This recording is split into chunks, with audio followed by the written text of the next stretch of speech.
Hello friends, చాలామందికి stock market అంటే ఏంటో దాని గూర్చి సరైన నాలెడ్జ్ తెలుసుకోవటానికి ప్రయత్నిస్తూనే ఉంటారు. కానీ దాని గూర్చి సరైన ఇన్ఫర్మేషన్ దొరక్క వెనుతిరుగుతూ ఉంటారు. అలాంటి వారి కోసం ఈ ఛానల్ ఖచ్చితంగా ఉపయోగపడుతుంది. ఈ ఛానల్లో నేను స్టాక్ మార్కెట్ గూర్చి వివరంగా అందరికీ అర్థమయ్యే విధంగా మంచి ఇన్ఫర్మేషన్తో ప్రతిరోజు మార్నింగ్ 9 o'clockకి ఒక వీడియో అప్లోడ్ చేస్తాను. మొదట మనం ఈరోజు స్టాక్ మార్కెట్ లేదా షేర్ మార్కెట్ అంటే ఏంటో తెలుసుకుందాం. స్టాక్ మార్కెట్ అనగా కంపెనీ యొక్క వాటాలను అంటే షేర్స్ ఆర్ ఈక్విటీస్, ఇంకా బాండ్స్ మరియు మొదలైన ఫైనాన్షియల్ ఇన్స్ట్రుమెంట్స్ని కొనుగోలు మరియు అమ్మకం జరుపుట కోసం ఏర్పడిన సముదాయం అని చెప్పవచ్చు. స్టాక్ మార్కెట్లో ఇన్వెస్ట్ చేయడానికి మనకి షేర్స్, బాండ్స్, డెరివేటివ్స్ అని చాలానే ఫైనాన్షియల్ ఇన్స్ట్రుమెంట్స్ ఉన్నాయి. అందులో మనము మొదట షేర్స్ అంటే ఏంటో వాటి గురించి తెలుసుకుందాము. షేర్ అంటే భాగం లేదా వాటా అని అర్థము. మీరు ఏదైనా ఒక కంపెనీ షేర్స్ కొంటున్నారు అంటే ఆ కంపెనీలో భాగం కొంటున్నారు అని అర్థం. మనం గుర్తించవలసింది ఏమిటంటే ఈక్విటీ, షేర్స్, స్టాక్ అన్నీ ఒకటే అర్థం వస్తాయి అని. ఒక కంపెనీ 100 రూపాయల షేర్ ప్రైస్తో 1,00,000 షేర్లు వదిలింది అనుకుందాము. అందులో మనం ఒక 10 షేర్లు కొంటే దానికి తగ్గట్టు ఆ కంపెనీలో మనకి భాగం ఉన్నట్లు అని అర్థం. ఒక కంపెనీ పబ్లిక్కి షేర్స్ ఇష్యూ చేయడానికి చాలానే కారణాలు ఉంటాయి. ఫర్ ఎగ్జాంపుల్, రమేష్, సురేష్ అని 2 ఫ్రెండ్స్ ఉన్నారు. వాళ్ళు ఒక మొబైల్ మ్యానుఫ్యాక్చరింగ్ కంపెనీని స్టార్ట్ చేశారు. కొన్ని సంవత్సరాలకి వాళ్ళ కంపెనీ మార్కెట్లో మంచి బ్రాండ్గా గుర్తింపబడి మంచి డిమాండ్ ఏర్పడుతుంది. అప్పుడు రమేష్, సురేష్కి వాళ్ళ కంపెనీ బిజినెస్ని ఎక్స్పాండ్ చేయాలి అనుకుంటారు. అప్పుడు వాళ్ళకి ఇంకా ఎక్కువ ఫండ్స్ అవసరమయ్యాయి. దానికి వాళ్ళు బ్యాంక్ నుండి లోన్ తీసుకుందాము అనుకుంటే దానికి వడ్డీ కూడా ఎక్కువగానే కట్టాల్సి ఉంది అనుకుని ఆ ఐడియా వద్దనుకుంటారు. ఇప్పుడు వాళ్ళ ముందర ఉన్న నెక్స్ట్ ఐడియా వాళ్ళ కంపెనీని స్టాక్ మార్కెట్లోకి లిస్ట్ చేయటం. ఆ తర్వాత IPO ద్వారా వాళ్ళ కంపెనీ షేర్స్ని పబ్లిక్కి అమ్ముతారు. IPO అంటే మనం తర్వాత వీడియోలో తెలుసుకుందాం. ఇన్వెస్ట్మెంట్ బ్యాంక్ కంపెనీ యొక్క షేర్ ప్రైస్ ఎంత ఉండాలి అనేది డిసైడ్ చేస్తుంది. ఇప్పుడు మనం ఆ కంపెనీలో ఇష్యూ చేసిన షేర్స్ని కొన్నాము అనుకుందాం. ఇప్పుడు మనకి ఆ కంపెనీ లాభ నష్టాలలో కొంత వాటా ఉంది అని అర్థము. ఆ తరువాత కొంతకాలం నుండి ఆ కంపెనీ మంచి లాభాలలో ఉంటే అప్పుడు ఆ కంపెనీ యొక్క షేర్స్కి డిమాండ్ పెరుగుతుంది. డిమాండ్ పెరగటం వలన కంపెనీ యొక్క షేర్ వాల్యూ కూడా పెరుగుతుంది. అప్పుడు ఆ కంపెనీలో షేర్స్ కొన్న షేర్ హోల్డర్స్కి కూడా లాభాలు వస్తాయి. ఒకవేళ ఆ కంపెనీ లాస్లో ఉంటే షేర్ వాల్యూ తగ్గిపోతుంది. అప్పుడు ఆ కంపెనీలో షేర్స్ కొన్న వారు కూడా లాస్ అయిపోతారు. చాలా మందికి స్టాక్ మార్కెట్ అంటే ఒక గ్యాంబ్లింగ్ అని, అదొక జూదం లాంటిదని, అందులో ఇన్వెస్ట్ చేస్తే డబ్బులు పోవటమే తప్ప రావటం ఉండదు అనే ఒక పెద్ద అపోహ ఉంటుంది. ఎలాంటి నాలెడ్జ్ లేకుండా మనం షేర్ మార్కెట్లో ఇన్వెస్ట్ చేస్తే మన డబ్బుల్ని ఖచ్చితంగా పోగొట్టుకోవాల్సి వస్తుంది. కాబట్టి మనం కనీసం బేసిక్ నాలెడ్జ్ తెలుసుకొని ఇన్వెస్ట్ చేయడం మంచిది. మీకు కావాల్సిన బేసిక్ నాలెడ్జ్ మరియు టిప్స్ ఈ ఛానల్లో ఖచ్చితంగా దొరుకుతాయి అని నేను ఆశిస్తున్నాను. ఇప్పుడు మనం షేర్ మార్కెట్లోనే ఎందుకు ఇన్వెస్ట్ చేయాలి అనే విషయం తెలుసుకుందాం. మనకి ఇన్వెస్ట్ చేయడానికి చాలానే దారులు ఉన్నాయి. అందులో కొన్ని రియల్ ఎస్టేట్ కావచ్చు, బ్యాంక్ ఫిక్స్డ్ డిపాజిట్స్ కావచ్చు, గోల్డ్ కావచ్చు, షేర్ మార్కెట్ కూడా కావచ్చు. మామూలుగా సిటీలో కాకుండా ఏదైనా టౌన్లో చిన్న ప్లేస్ కొనాలి అంటే కనీసం మన దగ్గర కనీసం ఒక 3 లక్షలు ఉండాలి. ఫిక్స్డ్ డిపాజిట్ చేయాలి అన్నా కూడా మన దగ్గర కనీసం 1 లక్ష అయినా ఉండాలి. కానీ షేర్స్ కొనడానికి మనం ఇలా లక్షలు ఇన్వెస్ట్ చేయాల్సిన అవసరం ఏమీ ఉండదు. కొంత మొత్తంతోనే మొదలు పెట్టవచ్చు. షేర్ మార్కెట్లో ఇన్వెస్ట్ చేసి అత్యంత ధనికులు అయిన చాలామంది ఇలా చిన్న మొత్తంలో మొదలు పెట్టిన వారే. ఒక చిన్న ఎగ్జాంపుల్ తీసుకుందాం. మనం ఒక 30 సంవత్సరాల క్రితం విప్రో కంపెనీలో 10,000 రూపాయలు ఇన్వెస్ట్ చేసి షేర్స్ కొని ఉంటే 2010 నాటికి వాటి విలువ అక్షరాల 455 కోట్లు అయి ఉండేది. అది ఎలాగో ఇప్పుడు తెలుసుకుందాం. 1980లో విప్రోలో ఒక షేర్ ప్రైస్ 100 రూపాయలు ఉండేది. మనం 10,000 పెట్టి 100 షేర్లు కొని ఉంటే 1981లో విప్రో మొదట 1:1 బోనస్ షేర్స్ ప్రకటించింది. ఆ తరువాత 2010 వరకు సుమారుగా 10 సార్లు బోనస్ షేర్స్ ప్రకటించింది మరియు 2 సార్లు షేర్స్ని స్ప్లిట్ చేసింది. ఇందువల్ల 1980లో మీ దగ్గర ఉన్న 100 షేర్లు 96 లక్షల షేర్లుగా మారాయి. 2010 నాటికి 96 లక్షల షేర్ల విలువ 455 కోట్లు. విప్రో 2014లో వారి కంపెనీ యొక్క వాటా 400% పెరిగింది అని డిక్లేర్ చేసింది. విప్రో ఫేస్ వాల్యూ 2 రూపాయలు. 400%కి ఇంచుమించు 7.68 crores డివిడెండ్గా చెల్లించింది. ఈ మొత్తం డబ్బులకి మనం ఎటువంటి ట్యాక్స్ కూడా కట్టవలసిన అవసరం లేదు, ఎందుకంటే లాంగ్ టర్మ్ ఇన్వెస్ట్మెంట్ కాబట్టి. ఇలా లాంగ్ టర్మ్ ఇన్వెస్ట్లో మంచి లాభాలు తెచ్చిపెట్టిన కంపెనీస్ చాలానే ఉన్నాయి.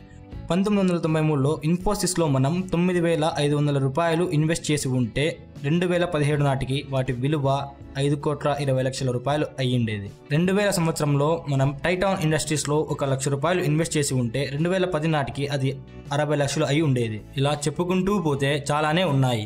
మనం 1992లో 1,00,000 రూపాయలు వివిధ దానిలలో ఇన్వెస్ట్ చేసింటే మనం ఎంత రాబడి సంపాదించే ఉండేవాళ్ళమో ఈ వీడియోలో తెలుసుకుందాం. మనం 1992లో బ్యాంకులో 1,00,000 రూపాయలు ఫిక్స్డ్ డిపాజిట్ చేసింటే యావరేజ్గా మనకి అది ఒక 5.5 లక్ష అయి ఉండేది. ఇది అప్పటి నుండి ఇప్పటి వరకు ఉన్న వివిధ వడ్డీ రేట్ల ప్రకారం అయితే. మరి గోల్డ్లో అయితే 1992లో 10 గ్రాముల గోల్డ్ 4,200 రూపాయలు ఉండేది. 2017 అక్టోబర్ ప్రకారం 10 గ్రాముల గోల్డ్ 29,460 రూపాయలు. మనం 1,00,000 రూపాయలు ఇన్వెస్ట్ చేసి ఉంటే అది ఇప్పుడు 69 లక్షల రూపాయలు అయ్యి ఉండేది. ఇప్పుడు రియల్ ఎస్టేట్ విషయానికి వద్దాం. 1992లో ముంబైలో ఒక స్క్వేర్ ఫీట్ 7,000 రూపాయలు ఉండేది. అప్పుడు మనం 1,00,000 రూపాయలు ఇన్వెస్ట్ చేసి ఉంటే అది 2017 నవంబర్లో ఒక స్క్వేర్ ఫీట్ విలువ 52,000 నుండి 1,10,000 వరకు ఉంది. అంటే మన ఇన్వెస్ట్మెంట్ 73 లక్షల నుండి 1,60,00,000 దాకా అయి ఉండేది. చూసారు కదండి ఫ్రెండ్స్, మన పెట్టుబడి వివిధ దానిల్లో అయితే ఎలా ఉందో అదే ఒక షేర్ మార్కెట్లో అయితే ఎంత త్వరగా అభివృద్ధి చెందిందో అని. కానీ ఫ్రెండ్స్, మనం స్టాక్ మార్కెట్లో ఇన్వెస్ట్ చేసే ముందు మనకి బేసిక్స్ క్లియర్గా తెలిసి ఉండాలి. అలా తెలియకపోతే మనం మన టైంని వేస్ట్ చేసుకుంటాం, అలాగే మన మనీని కూడా. కాబట్టి మనకు ఇన్వెస్ట్మెంట్ యొక్క ప్రతి అంశము, షేర్స్ అంటే ఏమి, డివిడెండ్స్ అంటే ఏమి, types of shares, bonus, share split చేయడం, డిబెంచర్స్, సెన్సెక్స్ అంటే ఏమి, నిఫ్టీ అంటే ఏమి, mutual funds, IPO, futures and options అంటే ఏమి, ఇలా మొదలైన వాటి అన్నిటి గూర్చి ఖచ్చితంగా తెలుసుకొని ఉండాలి. ముఖ్యంగా ఇన్వెస్ట్ చేసే ముందు మనకి మంచి లాభాలు ఇచ్చే షేర్స్ ఏవో తెలుసుకోవాలి అంటే మనకి ఖచ్చితంగా ఫండమెంటల్ అనాలిసిస్ చేయాల్సిందే. వీటన్నిటి గురించి మనం ఖచ్చితంగా నెక్స్ట్ వీడియోస్లో తెలుసుకుందాం. Thanks for watching friends. Hi friends, మనం సెన్సెక్స్, నిఫ్టీ అంటే ఏంటో తెలుసుకునే ముందు మనం ఇండియన్ స్టాక్ ఎక్స్చేంజెస్ గురించి తెలుసుకుందాం. మన దేశంలో మొత్తం మీద 21 స్టాక్ ఎక్స్చేంజెస్ ఉన్నాయి. కానీ వీటిలో అత్యంత ముఖ్యమైనవి Bombay stock exchange, BSE, national stock exchange, NSE. BSE Bombay stock exchange. BSE ముంబైలోని దలాల్ స్ట్రీట్లో ఉంది. ఇది 1875లో స్థాపించబడినది మరియు ఏషియాలోని అతి పురాతనమైన స్టాక్ ఎక్స్చేంజ్ కూడా. బిఎస్సి ప్రపంచంలోనే 6 మైక్రోసెకండ్ ట్రేడ్ స్పీడ్తో ఫాస్టెస్ట్ స్టాక్ ఎక్స్చేంజ్గా ఉంది. $1.43 ట్రిలియన్ బిఎస్సి ప్రపంచంలో 11వ అతి పెద్ద స్టాక్ ఎక్స్చేంజ్గా ఉంది. 5,500కు పైగా కంపెనీలు బిఎస్సిలో లిస్ట్ అయి ఉన్నాయి. బిఎస్సిలో లిస్ట్ అయిన అన్ని మేజర్ కంపెనీస్ యొక్క ఇండెక్స్ అంటే సూచిక, ఇండెక్స్నే సెన్సెక్స్ అంటారు. సెన్సెక్స్ సెన్సిటివ్ ఇండెక్స్ అని అర్థం. మనం డైలీ పేపర్లో, న్యూస్లో వింటూనే ఉంటాం, సెన్సెక్స్ ఇంత పెరిగింది, సెన్సెక్స్ అంత తగ్గింది అని. అది ఎలా క్యాలిక్యులేట్ చేస్తారంటే బిఎస్సిలో లిస్ట్ అయిన టాప్ 30 కంపెనీస్ ఆ రోజు బాగా రాణిస్తే సెన్సెక్స్ పెరిగింది అని. ఒకవేళ ఆ కంపెనీస్ యొక్క షేర్ ప్రైస్ తగ్గిందే అనుకో, సెన్సెక్స్ పడిపోయింది అని అర్థం. ఉదాహరణకు సెన్సెక్స్ ఇవాళ 31,000 పాయింట్లు ఉంది అనుకుందాం. సెన్సెక్స్ రేపు 30,500కి పడిపోతే ఈ 30 కంపెనీస్ కలిపి 500 పాయింట్స్ లాస్ అయ్యాయి అని అర్థం. సెన్సెక్స్నే బిఎస్సి 30 అని కూడా అంటారు. సెన్సెక్స్ 1978, 1979లలో బేస్ వాల్యూ 100 పాయింట్లతో స్టార్ట్ అయ్యింది. ఎన్ఎస్సి నేషనల్ స్టాక్ ఎక్స్చేంజ్, దీన్నే నిఫ్టీ అంటారు. ఇండియాలో లీడింగ్ స్టాక్ ఎక్స్చేంజ్. ఎన్ఎస్సి దేశంలో తొలి ఎలక్ట్రానిక్ ఎక్స్చేంజ్గా 1992లో స్థాపించబడినది. ఎన్ఎస్సి మొత్తం $1.41 ట్రిలియన్ మార్కెట్ క్యాపిటలైజేషన్తో ప్రపంచంలోనే 12th అతిపెద్ద స్టాక్ ఎక్స్చేంజ్గా ఉంది. ఎన్ఎస్సిలో 1,600కు పైగా కంపెనీస్ లిస్ట్ అయ్యి ఉన్నాయి. నేషనల్ స్టాక్ ఎక్స్చేంజ్లో లిస్ట్ అయిన అన్ని మేజర్ కంపెనీస్ యొక్క సూచీనే నిఫ్టీ అంటారు. నిఫ్టీ = నేషనల్ 50 అని అర్థం. నిఫ్టీ 1995లో 1000 పాయింట్ల బేస్ వాల్యూతో ట్రేడ్ అయ్యింది. ప్రస్తుతానికి 10,000 పాయింట్ల దగ్గర ట్రేడ్ అవుతూ ఉంది. ఎన్ఎస్సిలో 24 సెక్టార్స్ నుండి లిస్ట్ అయిన టాప్ 50 కంపెనీస్ ఆ రోజు బాగా రాణిస్తే నిఫ్టీ వాల్యూ పెరుగుతుంది. ఆ 50 కంపెనీస్లో మెజారిటీ కంపెనీస్ లాస్ అయితే నిఫ్టీ వాల్యూ కూడా తగ్గుతుంది. బీఎస్సీ మరియు ఎన్ఎస్సి ట్రేడింగ్ టైమ్స్ 9:15 నుండి 3:15 వరకు ఉంటుంది. అలాగే మనకు ఈ స్టాక్ ఎక్స్చేంజెస్లో మన లావాదేవీలకి ఏమైనా అన్యాయం జరిగితే securities exchange board of India SEBI వాటికి తగిన చర్యలు తీసుకుంటుంది. ఇది ఇండియన్ గవర్నమెంట్చే నడుపబడుతూ ఉంటుంది. మీకు ఇంకా ఈ టాపిక్లో ఏమైనా డౌట్స్ ఉంటే కింద కామెంట్ బాక్స్లో మెన్షన్ చేయండి, నేను తప్పకుండా రిప్లై ఇస్తాను. మనము స్టాక్ మార్కెట్లో ఇన్వెస్ట్ చేయాలి అంటే మనకు మొదట ఖచ్చితంగా డీమ్యాట్ అకౌంట్ ఉండాలి. డీమ్యాట్ అకౌంట్ అంటే ఏంటి? ఈ విషయాన్ని మనం ఈ వీడియోలో తెలుసుకుందాం. డీమెటరలైజ్డ్ అకౌంట్నే డీమ్యాట్ అకౌంట్ అంటారు. మన డబ్బుల్ని మన బ్యాంక్ అకౌంట్లో ఎలాగైతే భద్రపరుచుకుంటామో అదే విధంగా మనం కొన్న షేర్స్ని దాచుకోవటానికి ఉపయోగించేదాన్నే డీమ్యాట్ అకౌంట్ అని మనకు అర్థమయ్యే విధంలో చెప్పుకోవచ్చు.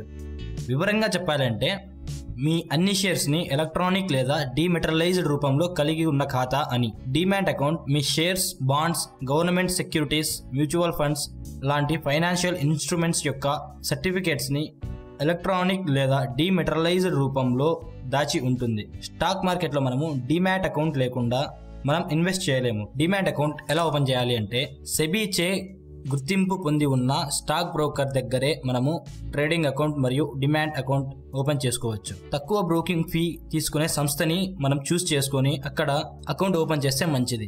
ఆ తర్వాత మనం అకౌంట్ ఓపెన్ చేసేదానికి అవసరమైన అప్లికేషన్ ఫామ్ని పూర్తి చేయాలి. ఈ ఫామ్లో మీ bank account number, PAN card number, address కోసం ఆధార్ కార్డ్ డీటెయిల్స్, వాటితో పాటు ఫొటోస్ కూడా సమర్పించాలి.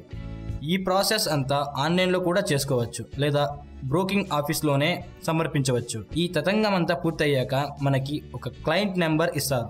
దాని ద్వారా ఆన్లైన్లో మీ డీమ్యాట్ అకౌంట్ ద్వారా మార్కెట్ లావాదేవీలు ప్రారంభించవచ్చు.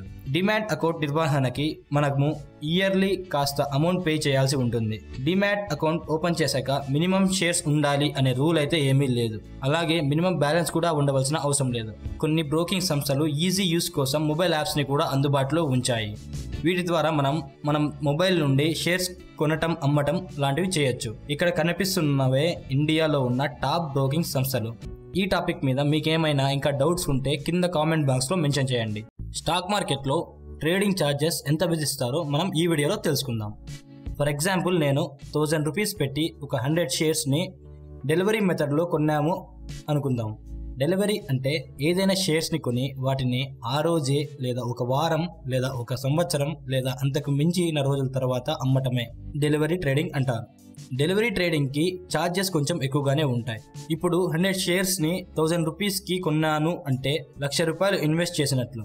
ఇప్పుడు ఒక 1 వీక్ తర్వాత నేను ఈ షేర్స్ని 1,500 రూపీస్కి అమ్మేశాను అనుకుందాం. అంటే 1,50,000కి అమ్మేశాను అనమాట. అంటే నాకు 50,000 రూపీస్ లాభం వచ్చింది. కానీ అది తప్పు. నాకు బ్రోకరేజ్ ఛార్జెస్ మరియు మిగతా అన్ని ఛార్జెస్ కలిపి నాకు వచ్చిన లాభం 48,297 రూపాయలు మాత్రమే. ఇది ఎలాగో ఇప్పుడు తెలుసుకుందాం. మొదట బ్రోకరేజ్ ఛార్జెస్. మనకి మొదట బ్రోకరేజ్ ఛార్జెస్ విధిస్తారు. ఇది ఒక్కో బ్రోకరేజ్ సంస్థ వాళ్ళకి తగినట్లు విధిస్తారు. ఇది ఓవరాల్గా 0.5%కి మించి ఏ బ్రోకరేజ్ ఛార్జెస్ కూడా ఉండవు. మొదట నేను 1,00,000 రూపీస్కి స్టాక్ తీసుకున్నా. దానికి 0.5% అంటే నేను అదనంగా 500 రూపీస్ బ్రోకరేజ్ ఫీజ్ కట్టాలి. ఇది మళ్ళీ నేను అమ్మేటప్పుడు కూడా వర్తిస్తుంది. ఇప్పుడు నేను 1,50,000కి అమ్మేశాను. ఇప్పుడు మళ్ళీ నేను ఈ 1,50,000 రూపీస్కి గాను 0.5% కట్టాలి. అంటే 750 రూపీస్ పే చేయాలి. మొత్తం మీద నేను 450 రూపీస్ని బ్రోకరేజ్ ఛార్జెస్గా పే చేశాను. Next security transaction tax. మార్కెట్లో మనం జరిపే ప్రతి లావాదేవీపై ఎప్పటికప్పుడు సెక్యూరిటీస్ ట్రాన్సాక్షన్ ట్యాక్స్ చెల్లించాలి. మొత్తం లావాదేవీల విలువలో ఇది 0.1% ఉంటుంది. అంటే నా షేర్స్ కొన్నప్పుడు 1,00,000 రూపీస్కి, మరి అమ్మినప్పుడు 1,50,000 రూపీస్కి, మొత్తంకి కలిపి నేను 250 రూపీస్ పే చేసినట్లు. ఇప్పుడు నెక్స్ట్ సెబీ ఫీజ్. బ్రోకర్ల ప్రతి లావాదేవీల పైన మార్కెట్ నియంత్రణ సంస్థ సెబీ కూడా కొంత ఫీజు వసూలు చేస్తూ ఉంటుంది. అయితే ఈ బ్రోకర్స్ ఈ ఫీజుని ఖాతాదారుల నుండే విధిస్తారు. ఇది ఎంత ఉంటుంది అంటే 0.002%. ఇది మొత్తం లావాదేవీలకు కలిపి ఉంటుంది. ఇది చాలా తక్కువగానే ఉంటుంది. మనం దీన్ని క్యాలిక్యులేట్ చేయాల్సిన అవసరం ఏమీ లేదు. Next stock exchange charges. SEBI fees లాగే స్టాక్ ఎక్స్చేంజ్ ఛార్జెస్ కూడా ఉంటాయి. ఎన్ఎస్సి కానీ బీఎస్సి కానీ ప్రతి లావాదేవీ విలువలో కొంత శాతాన్ని ఫీజుగా వసూలు చేస్తూ ఉంటారు.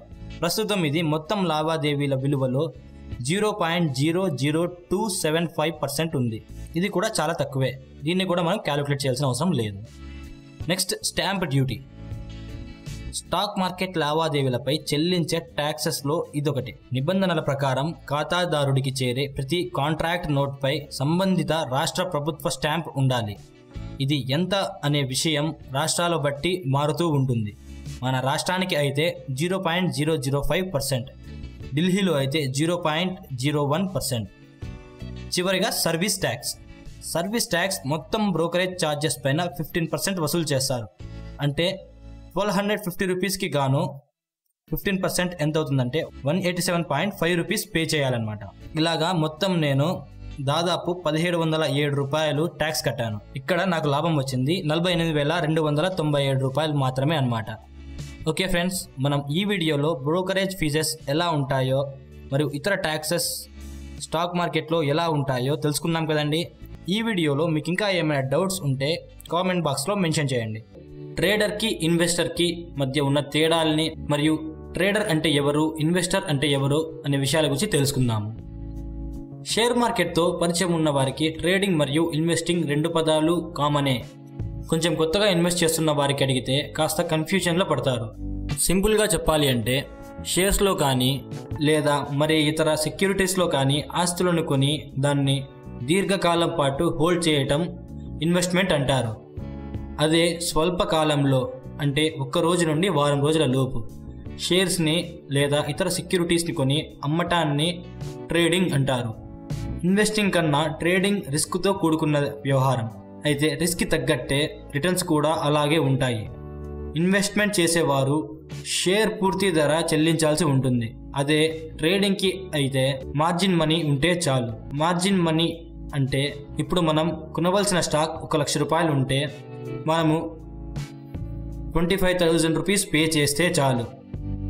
మనము 1 ఇయర్ టైంలో ఇన్వెస్టింగ్ ద్వారా 10% రిటర్న్ పొందగలిగితే ట్రేడింగ్లో మంత్లీ 10% రిటర్న్స్ వచ్చే అవకాశం కూడా ఉంటుంది. ఒక్కోసారి కొన్ని నెలల్లోనే మన దగ్గర ఉన్న డబ్బు మొత్తం ఖాళీ కూడా అయిపోవచ్చు. ట్రేడింగ్ చాలా రిస్క్తో కూడుకున్న పని. అవగాహన లేకుండా ట్రేడింగ్లో లాభాలు స్వీకరించాలి అంటే జరగదు. ఇన్వెస్టర్స్కి ప్రెజెంట్ లాస్ వచ్చినా లాంగ్ టర్మ్లో దాన్ని రికవరీ చేసుకోవచ్చు. కానీ ట్రేడర్స్కి ఇలా కుదరదు. ఇన్వెస్టర్స్ సాధారణంగా ఫండమెంటల్స్ని చూసి ఇన్వెస్ట్ చేస్తారు. ట్రేడర్స్ టెక్నికల్ అనాలిసిస్ ద్వారా కొనుగోలు చేస్తారు.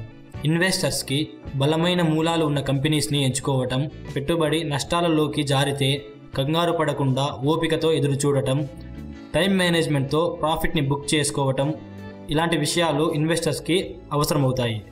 అదే ట్రేడర్స్ అయితే టెక్నికల్ ఎలిమెంట్స్ని లోతుగా పరిశీలించడం, ఒడిదడుగులు వచ్చినప్పుడు సరైన నిర్ణయాలు తీసుకోవడం, ఖచ్చితమైన స్టాప్ లాస్ పాటించడం చేయాల్సి ఉంటుంది. ఒక్క మాటలో చెప్పాలి అంటే ఇన్వెస్టర్ టెస్ట్ ప్లేయర్ లాంటివాడు, ట్రేడర్ T20 ప్లేయర్ లాంటివాడు అన్నమాట. ఓకే ఫ్రెండ్స్, ట్రేడింగ్కి ఇన్వెస్టింగ్కి ఉన్న తేడా ఏంటో తెలుసుకున్నాం కదా. ఇంకా ఈ టాపిక్లో మీకు ఏమైనా డౌట్స్ ఉంటే కింద కామెంట్ బాక్స్లో మెన్షన్ చేయండి. ఫండమెంటల్ అనాలిసిస్ అంటే ఏమి, టెక్నికల్ అనాలిసిస్ అంటే ఏమి అనే విషయాల గురించి తెలుసుకుందాము. స్టాక్ మార్కెట్లో మనకి ముందుగానే ఏ స్టాక్ ధర అయితే పెరుగుతుందో, ఫ్యూచర్లో ఏ స్టాక్ అయితే మంచి రాబడులు సృష్టిస్తుందో ఆ స్టాక్ని ముందుగా గ్రహించినట్లయితే మన పంట పండినట్లే. ఇలాంటి స్టాక్స్ని మనము స్టాక్ అనాలిసిస్ ద్వారా గుర్తించవచ్చు.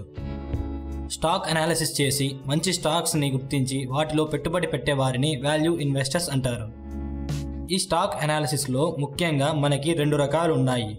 ఈ 2 టైప్స్ని మనము క్షుణ్ణంగా తెలుసుకోగలిగితే మనకి స్టాక్ మార్కెట్లో తిరుగుండదు. అవి ఏంటంటే ఫండమెంటల్ అనాలిసిస్ మరియు టెక్నికల్ అనాలిసిస్. వీటి గురించి ఫుల్ డీటెయిల్గా మీకు ఈ ఒక్క వీడియోలోనే వివరిస్తే అర్థం కాక వీడియో చూడటమే మానేస్తారు. కాబట్టి ఫస్ట్ మీకు బేసిక్స్ వివరిస్తా. మొదట ఫండమెంటల్ అనాలిసిస్ గురించి తెలుసుకుందాము. ఫండమెంటల్ అనాలిసిస్ ద్వారా స్టాక్ యొక్క నిజమైన విలువ అంటే ఇన్స్ట్రిన్సిక్ వాల్యూ తెలుసుకోవచ్చు. 1990ల చివర్లలో టెక్ కంపెనీల మార్కెట్ ధరలు వాటి అసలు విలువ కన్నా అనేక రెట్లు పెరిగిపోయాయి. దీన్ని అప్పట్లో .com బబుల్గా వర్ణించారు. ఫండమెంటల్ అనాలిసిస్ ద్వారా ఆ కంపెనీస్ యొక్క నిజమైన విలువను గుణించడానికి బదులు ఇన్వెస్టర్స్ ఆ భూమిని నమ్ముకొని గుడ్డిగా సంపదని ఇన్వెస్ట్ చేశారు. ఫలితం ఏమైంది? .com బబుల్ పేలింది. మార్కెట్ ఒక్కసారిగా కుప్పకూలిపోయింది. దానివల్ల స్టాక్ అనాలిసిస్ చేయకుండా, ఇన్స్ట్రిన్సిక్ వాల్యూ తెలియకుండా ఇన్వెస్ట్ చేసిన వారు పూర్తిగా నష్టపోయారు. ఇంకా చెప్పాలి అంటే మనం ఒక ఎగ్జాంపుల్ తీసుకుందాం. ఏ, బి అని 2 కంపెనీలు ఉన్నాయి. ఈ 2 కంపెనీస్ యొక్క షేర్ ప్రైస్ ఈక్వల్గానే ఉంది. అంటే ఏ యొక్క షేర్ ప్రైస్ 100 రూపీసే, బి యొక్క షేర్ ప్రైస్ కూడా 100 రూపీసేగానే ఉంది. సాధారణ ఇన్వెస్టర్స్ రెండిటి మార్కెట్ ధర ఒక్కటే కాబట్టి రెండిటికి ఏమాత్రం తేడా లేదు అనుకుంటారు. కానీ ఈ రెండిటిలో ఏ కంపెనీకి చాలా అప్పులు ఉండి బి కంపెనీకి విలువైన ఆస్తులు మరియు భూములు ఉన్నట్లయితే బి కంపెనీయే ఇన్వెస్ట్మెంట్కి మంచిదని మరియు సరైనదని చెప్పవచ్చు. ఇలా కంపెనీని వివిధ అంశాలలో విశ్లేషించి ఆ కంపెనీ యొక్క స్టాక్ స్థితిగతులని అంచనా వేసే స్టాక్ అనాలిసిస్నే ఫండమెంటల్ అనాలిసిస్ అంటారు. ఫండమెంటల్ ఇన్వెస్టర్స్ వీటిని జాగ్రత్తగా విశ్లేషిస్తారు. మొదటిది company balance sheet, company profit మరియు loss, annual report, company announcement. ఇంకా ఫండమెంటల్ అనాలిసిస్లోని ప్రధాన అంశాలు ఏమంటే ప్రాఫిట్ మార్జిన్స్. ఒక కంపెనీ యొక్క ఎర్నింగ్స్ ఎంత గొప్పగా ఉన్నప్పటికీ దాని నిర్వహణ వ్యయాలు అధికంగా ఉంటే నికర లాభం నెట్ ప్రాఫిట్ చాలా తక్కువగా ఉంటుంది. ఫర్ ఎగ్జాంపుల్, ఒక మూవీ రిలీజ్ అయ్యి 90 crores కలెక్ట్ చేసింది అనుకుందాము. దాని బడ్జెట్ 60 crores అయితే కనుక దానివల్ల వచ్చిన లాభం 30 కోట్లు, అంటే బడ్జెట్లో 50% మాత్రమే. ఇలా కాకుండా 30 crores తీసిన మూవీ 60 crores వసూలు చేసిందే అనుకుందాం. దాని నికర లాభం 30 కోట్లు. ఇలా కంపెనీ యొక్క ప్రాఫిట్స్ని అనాలిసిస్ చేయటమే ప్రాఫిట్ మార్జిన్స్ అంటారు. Assets and debits. ఎంత పెద్ద కంపెనీ అయినప్పటికీ అది అప్పులలో కూరుకుపోయి ఉంటే నష్టాల బాటలో వెళ్తున్నట్లే. అవి చెల్లించాల్సిన వడ్డీ కూడా దాని లాభాలని మింగేస్తూ ఉంటుంది. ఏదైనా ఒక కంపెనీ వాటి వ్యాపారాలలో నష్టపోయినప్పటికీ వాటికున్న అసెట్స్ అంటే కంపెనీకి ఉన్న ఆస్తులు మరియు స్థలాలు వాటి ధరలు పెరగటంతో అనూహ్యంగా కోలుకొని బయటపడతాయి. కాబట్టి మనము ఆ కంపెనీ యొక్క అసెట్స్ని, డెబ్ట్స్ని క్షుణ్ణంగా విశ్లేషించాలి. Return on equity. Investors invest చేసిన డబ్బులతో ఓ కంపెనీ ఎంత లాభాలను ఆర్జించగలుగుతుందో తెలుసుకోవటాన్నే ROE, రిటర్న్ ఆన్ ఈక్విటీ అంటారు. దీనికి కూడా ఒక చిన్న ఫార్ములా ఉంది. ROE = net income by share holder equity. ఇదే ఇన్వెస్టర్స్ యొక్క డబ్బుని ఓ కంపెనీ ఎంత సమర్థంగా ఉపయోగించుకుంటుందో తెలుపుతుంది. ఇప్పుడు మనము టెక్నికల్ అనాలిసిస్ గురించి తెలుసుకుందాము. టెక్నికల్ అనాలిసిస్ స్టాక్ యొక్క గత చరిత్ర, అంటే అది ఏ టైంలో అప్ ట్రెండ్లో ఉంది, ఏ టైంలో డౌన్ ట్రెండ్లో ఉంది మరియు గత ప్రైస్ మూమెంట్స్ ఆధారంగా భవిష్యత్తులో దాని ధరను ఊహించే ప్రయత్నం చేస్తుంది. అంటే పాస్ట్ని బేస్ చేసుకొని అది అప్ ట్రెండ్లో ఉండబోతుందా లేక డౌన్ ట్రెండ్లో ఉండబోతుందా అని ఊహిస్తుంది.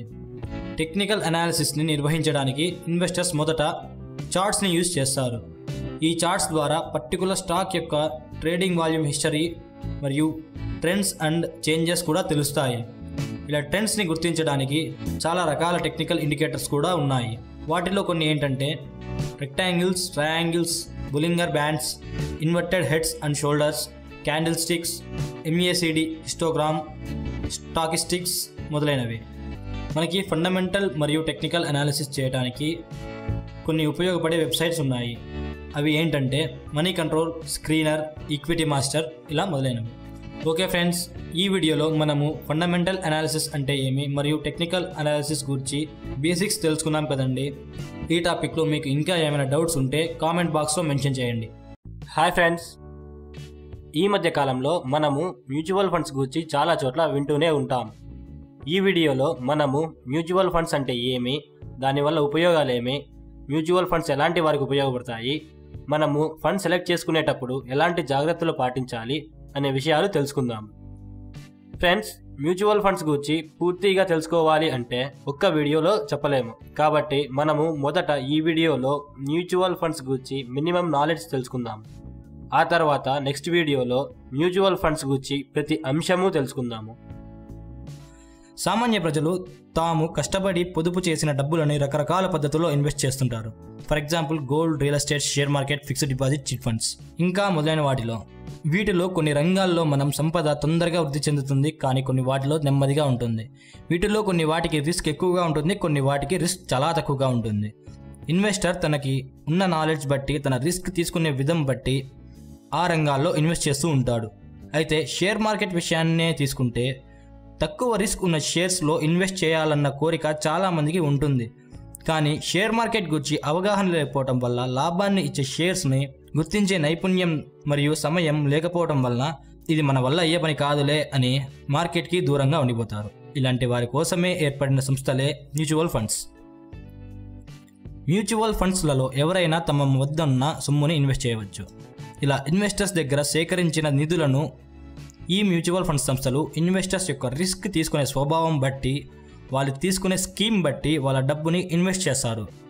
వాళ్ళు ఎలాంటి రంగాలలో ఇన్వెస్ట్ చేస్తున్నారు అనే విషయాన్ని మనకి ముందుగానే తెలపడం జరుగుతుంది. కాబట్టి ఇన్వెస్టర్స్ భయపడాల్సిన అవసరం ఏమీ ఉండదు. అలాగే ఈ ఫండ్స్ని నియంత్రించడానికి మరియు పర్యవేక్షించడానికి మంచి అవగాహన కలిగిన, అపార అనుభవం ఉన్న ఫండ్ మేనేజర్స్నే ఈ సంస్థలు నియమించుకోవడం జరుగుతుంది. ఫండ్ మేనేజర్స్ చేసే ఏ ఒక్క పొరపాటైనా కూడా సంస్థకి చెడ్డ పేరు తీసుకొచ్చే ప్రమాదం ఉంది. కాబట్టి మ్యూచువల్ ఫండ్ సంస్థలు ఈ విషయంలో ఎలాంటి రాజీ పడకుండా మంచి పర్ఫార్మెన్స్ కల వారినే నియమించుకుంటాయి. ఈ ఫండ్ మేనేజర్స్ నిరంతరం తమ పోర్ట్ఫోలియో అంటే మనం ఇన్వెస్ట్ చేసిన స్టాక్స్ యొక్క పట్టి అని అర్థం. ఈ పోర్ట్ఫోలియోని పరిశీలిస్తూ, విశ్లేషిస్తూ సమయాన్ని బట్టి మన స్టాక్స్ని అమ్మేయడం, తిరిగి కొనుగోలు చేయడం ఇలా చేస్తూనే ఉంటారు. ఇలా ఇన్వెస్టర్స్ యొక్క సొమ్ముని పెట్టుబడిగా పెట్టి వాటి ద్వారా వచ్చిన లాభాలతో కొంత వాటా ఇన్వెస్టర్స్కి అందజేస్తూ నిర్వహణ ఖర్చుల కింద తమ వంతు ఈ ఫండ్ మేనేజర్స్ కొంత స్వీకరించడం చేస్తాయి. మ్యూచువల్ ఫండ్స్లలో మనకు తోచిన మొత్తంలో పెట్టుబడి పెట్టవచ్చు. భారీ స్థాయిలో సొమ్ము ఉంటేనే మ్యూచువల్ ఫండ్స్లో పెట్టుబడి పెట్టే అవకాశం ఉందనేది పొరపాటు. సిస్టమాటిక్ ఇన్వెస్ట్మెంట్ ప్లాన్ ద్వారా కూడా మనం మంత్లీ ఇన్వెస్ట్మెంట్ కూడా చేయవచ్చు. దీన్నే SIP అంటారు.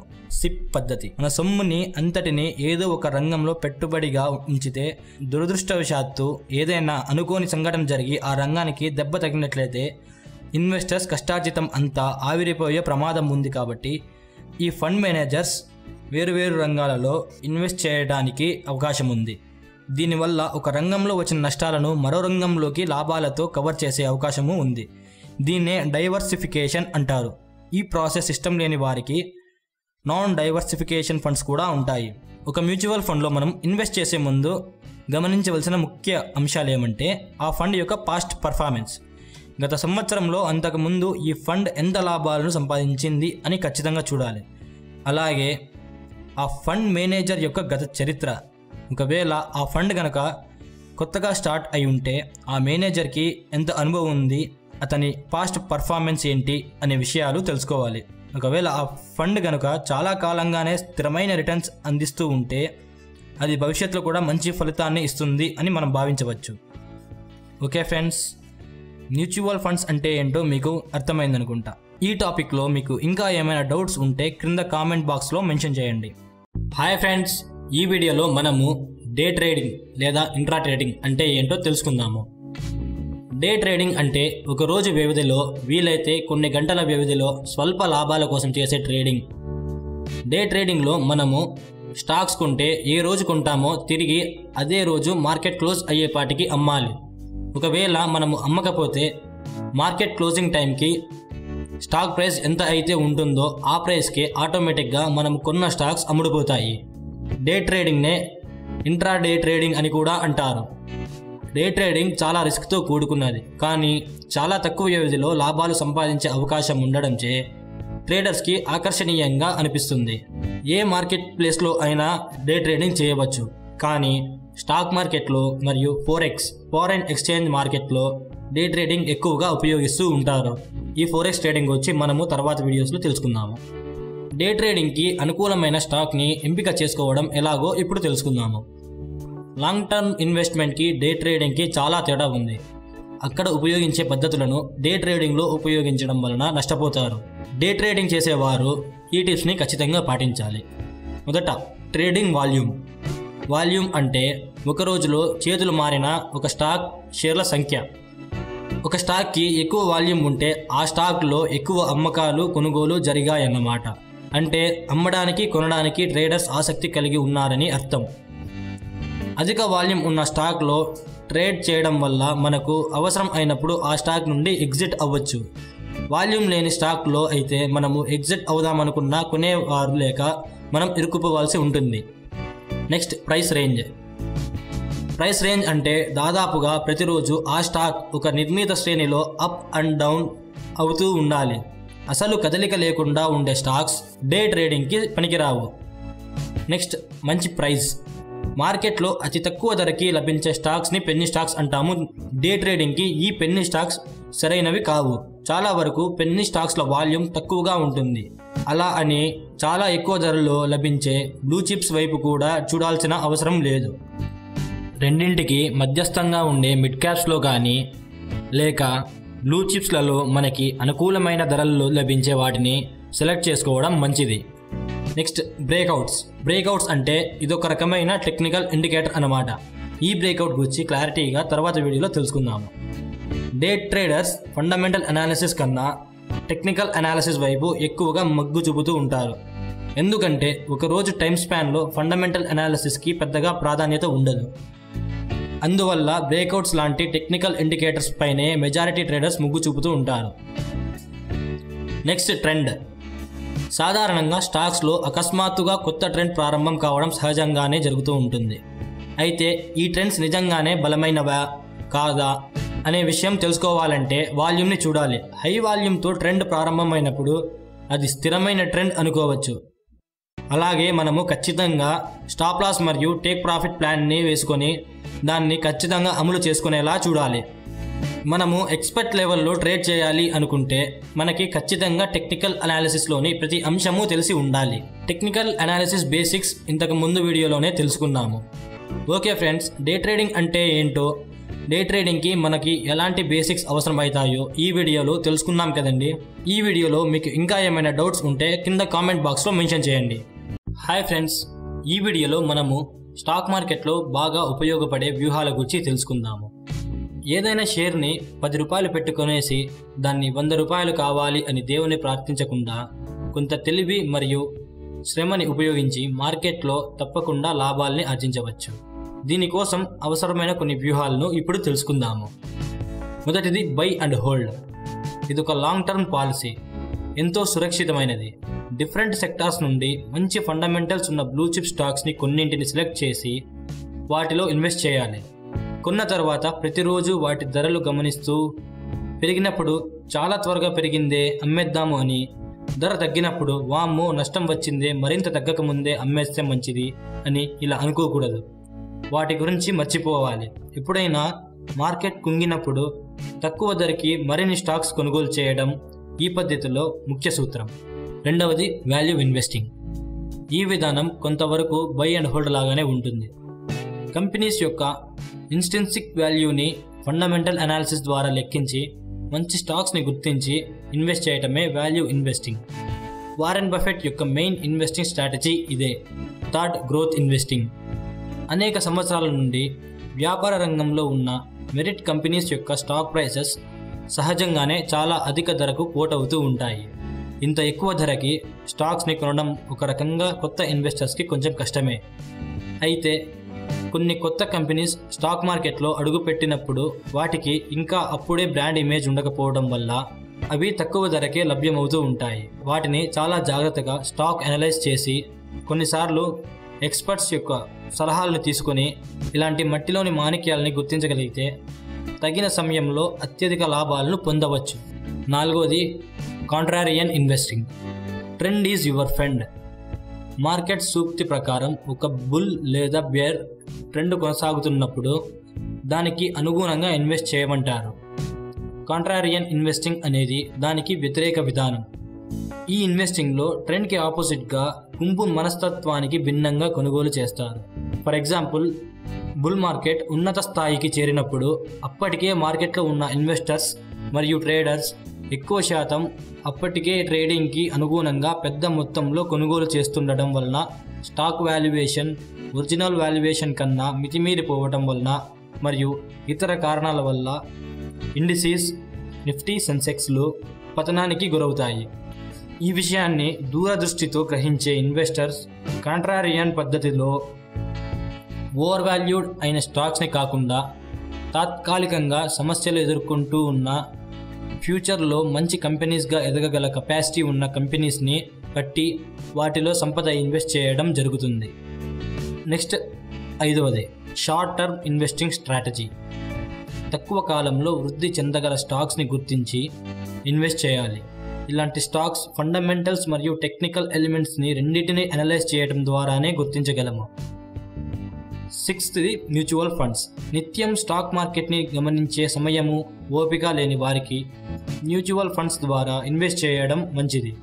ప్రతి ఫండ్ మేనేజర్ ఆ ఫండ్కి సంబంధించిన వ్యవహారాలను చూస్తుంటాడు.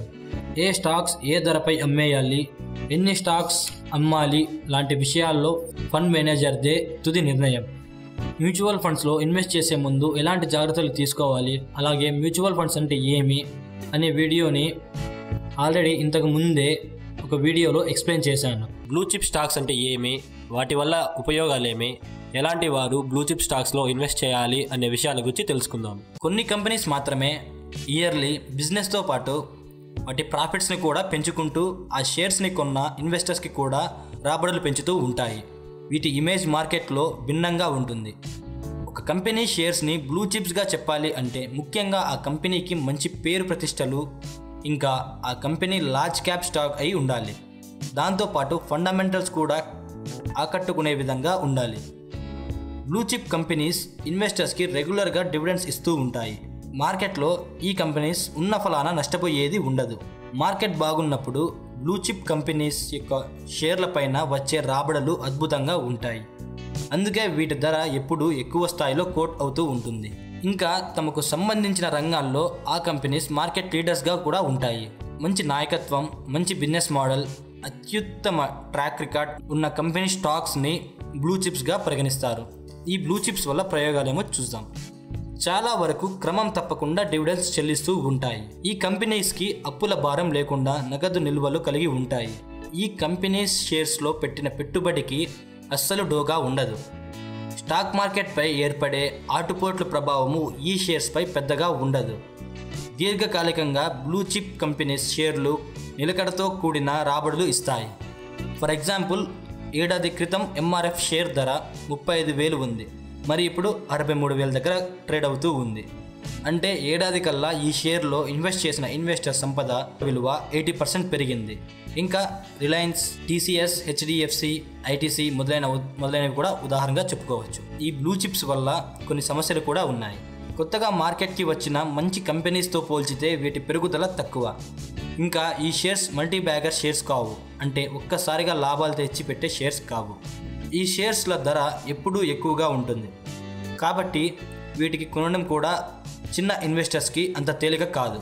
ఏదైనా బ్లూ చిప్ కంపెనీ షేర్స్లో ఇన్వెస్ట్ చేసేటప్పుడు కొన్ని విషయాలు తెలుసుకోవాలి. అవి ఏంటంటే, కంపెనీ ఎన్ని రంగాల్లో విస్తరించి ఉంది, కంపెనీ బ్రాండ్కి ఉన్న విలువ, దాని వ్యాపార అవకాశాలు, అప్పులు, గత పనితీరు, కంపెనీకి ఉన్న భవిష్యత్తు అవకాశాలు, కంపెనీకి తర్వాత ఉన్నత స్థాయిలోకి వచ్చేది ఎలాంటి వారు. వీటన్నిటి తెలుసుకోవడానికి కొంతమందికి ఇబ్బంది అయితే మంచి నిపుణుల దగ్గర సలహా తీసుకోవడం మంచిది. కానీ స్టాక్ మార్కెట్లో ఎవరినైనా గుడ్డిగా నమ్మితే అసలుకే ఎసరు వస్తుంది. ఇది నా ఉద్దేశం. ఇక వీటిపైన ఇన్వెస్ట్ చేయవచ్చా లేదా అనే విషయానికి వస్తే, కొత్తగా స్టాక్ మార్కెట్లోకి ఎంటర్ అయిన వారు స్మాల్ అండ్ మిడ్ క్యాప్స్లో ఉన్న కొన్ని అల్లాటప్ప కంపెనీస్లో షేర్స్ కొని చేతులు కాల్చుకునే బదులు బ్లూ చిప్ కంపెనీ షేర్స్లో ఇన్వెస్ట్ చేయడం మంచిది. అలాగని ఇన్వెస్టర్స్ పూర్తిగా వీటిలోనే ఇన్వెస్ట్ చేయాలి అని కాదు. మంచి వ్యాపార అవకాశాలు, పటిష్టమైన మేనేజ్మెంట్ ఉన్న చిన్న మధ్య రకం కంపెనీల షేర్లలోనూ కొంత ఇన్వెస్ట్ చేయాలి. ప్రతి ఈక్విటీ ఇన్వెస్టర్స్ పోర్ట్ఫోలియోలో కొన్ని బ్లూ చిప్ కంపెనీ షేర్స్ అయినా ఉండేలా చూసుకోవాలి. స్టాక్ మార్కెట్లోకి కొత్తగా ప్రవేశించే వారు మాత్రం బ్లూ చిప్ కంపెనీ షేర్స్ని మొదట ఎంచుకోవడం ఉత్తమం. హాయ్ ఫ్రెండ్స్, మనం బ్లూ చిప్ స్టాక్స్ గురించి, డివిడెండ్ ఇచ్చే స్టాక్స్ గురించి తెలుసుకున్నాం కదండి. ఇప్పుడు మల్టీ బ్యాగర్ స్టాక్స్ అంటే ఏంటో తెలుసుకుందాము. ఏదైనా స్టాక్ మనం కొన్న ధర కంటే 1000%కి మించి రిటర్న్స్ 5 to 10 ఇయర్స్లో ఇస్తే దాన్ని మల్టీ బ్యాగర్ స్టాక్గా అంటారు. ఎగ్జాంపుల్ కోసం ఈ స్క్రీన్ షాట్ని చూడండి. మనము టాటా మెటాలిక్స్ తీసుకుందాం. ఒక సంవత్సరం కింద నాటికి ఈ కంపెనీ యొక్క షేర్ ప్రైస్ 96.95 రూపీస్ ఉంది. మరి 1 ఇయర్ తర్వాత అదే షేర్ ప్రైస్ 586 రూపీస్ అయ్యింది. అంటే 5 టైమ్స్ పెరిగింది అన్నమాట. ఇలాంటి కంపెనీస్నే మల్టీ బ్యాగర్ కంపెనీస్ అంటారు. పీటర్ లించ్ అను ఒక గొప్ప ఇన్వెస్టర్ మల్టీ బ్యాగర్ని మొదట ఇలా వివరించాడు. 100% రిటర్న్ ఇస్తే 2 బ్యాగర్ అని, 200% ఇస్తే 3 బ్యాగర్ అని, 300% ఇస్తే 4 బ్యాగర్ అని, 400% ఇస్తే 5 బ్యాగర్ అని, 900% ఇస్తే 10 బ్యాగర్ అని, 1000% ఇస్తే 11 బ్యాగర్ అని, 10,000% ఇస్తే 101 బ్యాగర్ అని వివరించాడు. ఇలాంటి మల్టీ బ్యాగర్ స్టాక్స్ని కనుక్కోవడానికి కొన్ని టిప్స్ ఉన్నాయి. అవి ఏంటంటే, ఒక కంపెనీ యొక్క అప్పు దాదాపు ఉండకూడదు, లేక రుణస్థాయి తక్కువగా ఉండాలి. కంపెనీ యొక్క క్వార్టర్లీ ఆదాయం ప్రతి క్వార్టర్కి పెరుగుతూ ఉండాలి. దానితో పాటు కంపెనీ యొక్క పనితీరు, దాని చరిత్ర ఇన్స్పిరేషన్గా ఉండాలి. కంపెనీ వ్యాపార నమూనా స్థిరంగా ఉండాలి మరియు అనుకూలమైన భవిష్యత్తు వ్యాపార సామర్థ్యాన్ని కలిగి ఉండాలి. మార్కెట్ విస్తరణతో పాటు గ్లోబల్ మార్కెట్లో గుత్తాధిపత్యం చేయగల ఉత్పత్తులు కంపెనీ నుండి విడుదల అవుతూ ఉండాలి. స్టాక్ యొక్క విలువ తక్కువగా కోట్ అవుతూ ఉండాలి. సంస్థ యొక్క నిర్వహణ బలంగా మరియు నిర్ణయాత్మకంగా ఉండాలి. వీటితో పాటు ఈపీఎస్ గ్రోత్ మరియు షేర్ వాల్యుయేషన్ని కంపేర్ చేసి చూడాలి. మనము ఈ రెండింటినే కాకుండా మల్టీ బ్యాగర్ స్టాక్స్ని కనిపెట్టాలంటే విపరీతమైన రీసెర్చ్ స్కిల్స్ ఉండాలి. అలాగే ఖచ్చితంగా ఫండమెంటల్ అనాలిసిస్లోని ప్రతిదీ మనము తెలుసుకొని ఉండాలి. కంపెనీ యొక్క ఫండమెంటల్స్ని లోతుగా అనలైజ్ చేయడం ద్వారా మనము మల్టీ బ్యాగర్ స్టాక్స్ని కనుక్కోగలుగుతాము. మనము మల్టీ బ్యాగర్ స్టాక్స్ని కనిపెట్టడానికి ఈ ఫ్లో చార్ట్ కూడా ఒక చిన్న ఎగ్జాంపుల్. దీన్ని ఒకసారి గమనించండి.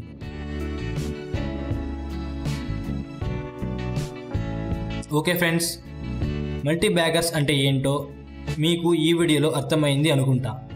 పెన్నీ స్టాక్స్ అంటే ఏవో తెలుసుకుందాము. అతి తక్కువ షేర్ ధర కలిగి ఉండి అతి తక్కువ మార్కెట్ క్యాపిటలైజేషన్ కలిగి ఉన్న షేర్స్ని పెన్నీ స్టాక్స్ అంటారు. మామూలుగా 10 రూపాయల కన్నా తక్కువ ధర కలిగి ఉన్న స్టాక్స్ని కూడా పెన్నీ స్టాక్స్ అంటారు. పెన్నీ స్టాక్స్ హైలీ స్పెక్యులేటివ్ అన్నమాట. అంటే ఒక్కసారిగా పైకి పరిగెట్టడంతో పాటు అంతే వేగంగా అకస్మాత్తుగా నేలకూలే ప్రమాదము ఉంది. పెన్నీ స్టాక్స్ రిస్క్తో కూడుకున్నవి. ఎంత రిస్క్ని అయినా భరించగలము అని అనుకున్న వారికి మాత్రమే ఇవి ఉపయోగపడతాయి. రిస్క్ తగ్గట్టుగానే ఇవి ఇచ్చే లాభాలు కూడా అలాగే ఉంటాయి. ఈ షేర్స్ ఒక్క రోజులోనే 20% వరకు కూడా పెరగగలవు. తక్కువ షేర్ వాల్యూ ఉన్న అన్ని కంపెనీస్ ఇలా ఒక్కసారిగా పెరగాలి అనే రూల్ ఏం లేదు. ఇలాంటి కంపెనీస్ని కనుక్కోవటానికి చాలానే మెట్రిక్స్ యూజ్ అవుతాయి. మనము ఒక్కో మెట్రిక్ గురించి ఒక్కో వీడియోలో ఖచ్చితంగా తెలుసుకుందాము. లాంగ్ టర్మ్ ఇన్వెస్టర్స్ సాధారణంగా బ్లూ చిప్ కంపెనీస్నే ఇష్టపడతారు. ఎక్కువ మార్కెట్ ధర కలిగి ఉండి మంచి ఫండమెంటల్స్తో అధిక క్యాపిటలైజేషన్ ఉన్న బ్లూ చిప్ షేర్స్ మీ పెట్టుబడిని రెండింతలు చేయడానికి పట్టే సమయంలో కేవలం 1/4 భాగంలోనే ఈ పెన్నీ స్టాక్స్ ఆ పనిని చేయగలవు. కానీ బ్లూ చిప్ కంపెనీ షేర్స్కి ఉన్న రక్షణ ఈ పెన్నీ స్టాక్స్కి ఉండదు. బిఎస్సిలో లిస్ట్ అయిన కంపెనీస్లలో 25% వరకు పెన్నీ స్టాక్సే ఉన్నాయి. ఈ 25% స్టాక్స్లో ఏ కంపెనీ షేర్ వాల్యూ పెరిగిపోతుందో స్టాక్ అనాలిసిస్ చేసి ఆ తర్వాత పెట్టుబడి పెట్టాలి. ఇది అంత తేలిక విషయమేమీ కాదు. విన్నింగ్ పెన్నీ స్టాక్స్ని కనుక్కోవటానికి చాలానే మెట్రిక్స్ ఉపయోగపడతాయి. మొదట ముఖ్యంగా వాడేవి ఏంటంటే కంపెనీ బ్యాలెన్స్ షీట్, ఆ తర్వాత కంపెనీ యొక్క ఇన్కమ్ స్టేట్మెంట్. ఈ ఇన్కమ్ స్టేట్మెంట్ లాస్లో ఉండకుండా ప్రాఫిట్లో ఉంటే మనకి ఈ కంపెనీ ఉపయోగపడుతుంది అని అర్థం. నెక్స్ట్ కంపెనీ యొక్క క్యాష్ ఫ్లో స్టేట్మెంట్. అలాగే మనము ఎక్స్పర్ట్స్ యొక్క టిప్స్ కూడా తీసుకుంటూ ఉండాలి. ఈ పెన్నీ స్టాక్స్లో స్కామ్స్ జరగటానికి చాలా ఆస్కారం ఉంది కాబట్టి అలాంటి కంపెనీస్కి దూరంగా ఉండాలి. ఓకే ఫ్రెండ్స్, పెన్నీ స్టాక్స్ అంటే ఏంటో తెలుసుకున్నాం కదండి. మరియు ఈ పెన్నీ స్టాక్స్లో విన్నింగ్ పెన్నీ స్టాక్ని కనుక్కోవటానికి ఉపయోగపడే మెట్రిక్స్ని మనం తర్వాత వీడియోస్లో తెలుసుకుందాం. మార్కెట్ క్యాపిటలైజేషన్ అంటే ఏమి, ఈ మార్కెట్ క్యాపిటలైజేషన్ ఎందుకు ఉపయోగపడుతుంది అనే విషయం గురించి తెలుసుకుందాము. For example, Eicher Motors share price 32,000 rupees ఉంది. ICICI Bank share price 260 rupees ఉంది. ఈ రెండింటిలో పెద్ద కంపెనీ ఏది అంటే మనం టెక్కున ఏమని చెప్తాం? ఐషర్ మోటార్స్ అని చెప్తాం. కంపెనీ యొక్క షేర్ ప్రైస్ చూసి అది పెద్ద కంపెనీ అని చెప్పడం తప్పు. మనం కంపెనీ యొక్క పరిమాణాన్ని తెలుసుకోవాలి అంటే మనం కంపెనీ యొక్క మార్కెట్ క్యాపిటలైజేషన్ తెలుసుకోవాలి. మార్కెట్ క్యాపిటలైజేషన్ తెలుసుకోవాలంటే దానికి ఒక చిన్న ఫార్ములా ఉంది.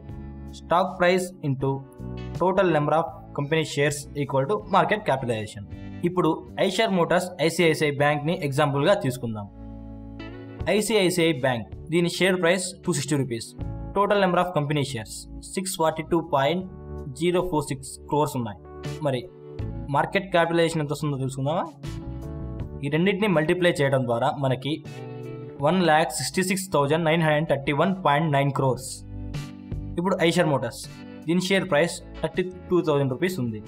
దీని షేర్ ప్రైస్ 32,000 రూపీస్ ఉంది. Total number of company shares 2.722 crores. Market capitalisation 32,000 into 2.772 crores చేస్తే 87,104 crores. చూసారు కదండి ఏ కంపెనీకి మార్కెట్ క్యాపిటలైజేషన్ ఎక్కువ ఉందో. ఇలా మార్కెట్ క్యాపిటలైజేషన్ ద్వారా స్టాక్ మార్కెట్లో కంపెనీస్ని 3 వర్గాలుగా డివైడ్ చేస్తారు. అవి large cap, mid cap, small cap. 500 కోట్ల కంటే ఎక్కువ మార్కెట్ విలువ ఉన్న కంపెనీస్ని స్మాల్ క్యాప్ అని, 500-10,000 కోట్ల మధ్య ఉన్న కంపెనీస్ని మిడ్ క్యాప్ అని, 10,000 కోట్లకు పైమించి ఉన్న కంపెనీస్ని లార్జ్ క్యాప్ అని అంటారు.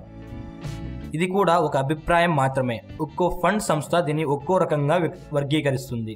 అందుకే BSE 80-15-5 అనే రూల్ని పాటిస్తుంది.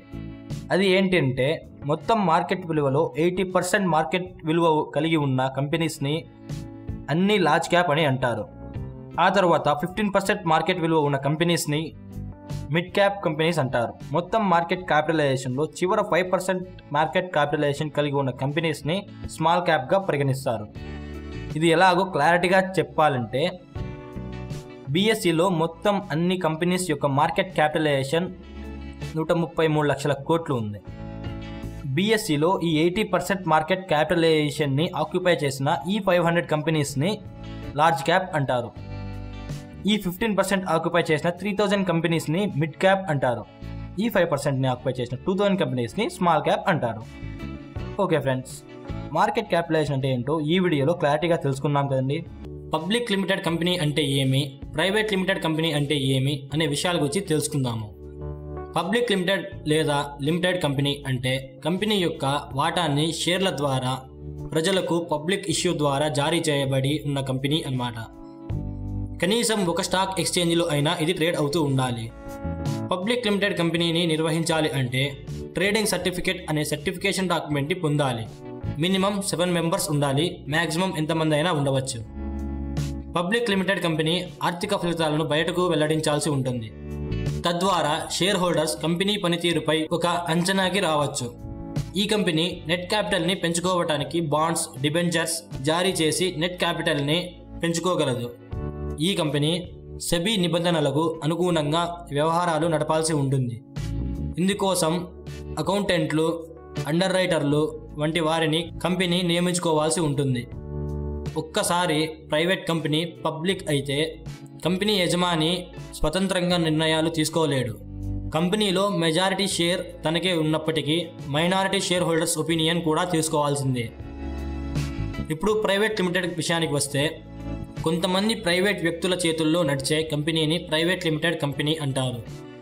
ఉదాహరణకు ఫ్లిప్కార్ట్, ఓలా, స్నాప్డీల్ ఇలాంటివి. ఈ కంపెనీస్ కొంతమంది యజమానుల ద్వారానే నడుపుతూ ఉంటాయి. ఇందులో పబ్లిక్ ఇన్వెస్ట్ చేయడానికి ఉండదు. ఈ కంపెనీస్ ఎప్పుడైతే IPOకి వచ్చి పబ్లిక్ షేర్స్ ఇష్యూ చేస్తాయో అప్పుడు పబ్లిక్ లిమిటెడ్ కంపెనీ అనొచ్చు. అంతవరకు ఇవి ప్రైవేట్ లిమిటెడ్ కంపెనీసే. మినిమం 2 వ్యక్తులు మ్యాక్సిమం 200తో ప్రైవేట్ లిమిటెడ్ కంపెనీని ప్రారంభించవచ్చు. నెట్ క్యాపిటల్ 1,00,000 ఉంటే చాలు. ప్రైవేట్ లిమిటెడ్ కంపెనీలో ఓనర్స్ యొక్క షేర్స్ని అమ్మటానికి కొన్ని కండిషన్స్ ఉంటాయి. కొంతమంది వాటాదారులకి ఇది ప్రయోజనం. ఎలాగంటే వారి వాటాని విక్రయించాలి అంటే బయటి వారికి విక్రయించకూడదు. అంటే తెలిసిన బంధువులకే, వారు ఆ కంపెనీస్లోనే ఉంటారు కాబట్టి వారికే అమ్మే అవకాశం ఉంటుంది. అలాగే మిగతా వాటాదారులు అంగీకరిస్తే తప్ప వారి షేర్స్ని బదిలీ చేసుకోలేకపోవడమే ఇందులో మెయిన్ డిసడ్వాంటేజ్. ఒకవేళ యజమాని చనిపోయినా, వ్యాపారాన్ని వదిలి వెళ్ళినా, దివాలా ప్రకటించినా ఆ కంపెనీ కొనసాగుతూ ఉంటుంది. ఆయన షేర్స్ని మరొక వ్యక్తికి బదిలీ చేసి కంపెనీని రన్ చేయవచ్చు. అలాగే ట్యాక్స్ బెనిఫిట్స్ కూడా ఉంటాయి. పూర్తి వివరాలతో యాన్యువల్ రిపోర్ట్స్ని అనౌన్స్ చేయవలసిన అవసరం అయితే ఉండదు, ఎందుకంటే పబ్లిక్కి ఇక్కడ షేర్స్ ఉండవు కాబట్టి. Okay friends, public limited company అంటే ఏంటి, ప్రైవేట్ లిమిటెడ్ కంపెనీ అంటే ఏమి అనే విషయాలు ఈ వీడియోలో తెలుసుకున్నాం కదండి. మనము బాండ్స్ అంటే ఏమి, అవి ఎలా ఉపయోగపడతాయో తెలుసుకుందాము. మనము ఇంతకుముందు ఈక్విటీలో ఇన్వెస్ట్ చేయడం గురించి తెలుసుకుందాము. అంటే షేర్స్లో ఎలా ఇన్వెస్ట్ చేయాలి, షేర్స్ అంటే ఏమో తెలుసుకుందాము. ఇప్పుడు ఒక కంపెనీ యొక్క బాండ్స్ మరియు ఆ బాండ్స్లో ఎలా ఇన్వెస్ట్ చేయాలి, ఈ బాండ్స్ అంటే ఏమి అనే విషయం గురించి తెలుసుకుందాము. ఒక కంపెనీకి ఏదైనా పెద్ద ప్రాజెక్ట్ చేపట్టే ముందు కొంత మొత్తంలో డబ్బులు అవసరమవుతుంది. కంపెనీ ఒకవేళ బ్యాంక్స్ నుండి డబ్బు అప్పులు తీసుకుంటే దాన్ని లోన్ అంటారు. అదేవిధంగా ఆ కంపెనీ అనేక మంది ఇన్వెస్టర్స్ దగ్గర నుండి అప్పు తీసుకుని వడ్డీ చెల్లింపులకు సిద్ధమైతే దాన్ని బాండ్ అంటాము, మరియు డెప్ట్ సెక్యూరిటీస్ కూడా అంటాము. ఈ బాండ్ ఎలా వర్క్ అవుతుందో మనము ఒక ఎగ్జాంపుల్ తీసుకుందాము. ఫర్ ఎగ్జాంపుల్, నేను ఒక ప్రాజెక్ట్ స్టార్ట్ చేయాలి అనుకుంటాను. 2 ఇయర్స్లో దాని నుండి నాకు మంచి ప్రాఫిట్స్ వస్తాయి అని తెలుసు. కానీ ఈ ప్రాజెక్ట్ స్టార్ట్ చేయడానికి నా దగ్గర ఉన్న అమౌంట్ సరిపోదు, ఇంకా చాలా కావాలి. నాకు అవసరమైన అమౌంట్ని నా ఫ్రెండ్స్ ఇవ్వడానికి ముందుకు వస్తారు. నాకు ఒక 10 లక్షలు అవసరం ఉంటే నా దగ్గర ఉన్న 5 మంది స్నేహితులు ఒక్కొక్కరు 2 lakhs ఫండ్స్ ఇస్తారు. అలాగే నేను వాళ్ళకి, నేను మీ దగ్గర 2 lakhs అప్పు తీసుకుంటున్నాను, దాన్ని మీకు 5 ఇయర్స్లో తిరిగి చెల్లిస్తాను, అంతవరకు మీకు ఇయర్లీ 5% ఇంట్రెస్ట్ పే చేస్తాను అని ఒక రిసిప్ట్ వాళ్ళకి రాసి ఇస్తాను. అంటే నా ఫ్రెండ్స్ నా కంపెనీకి అప్పు ఇచ్చి బాండ్ని కొనుక్కున్నాడు అని అర్థం.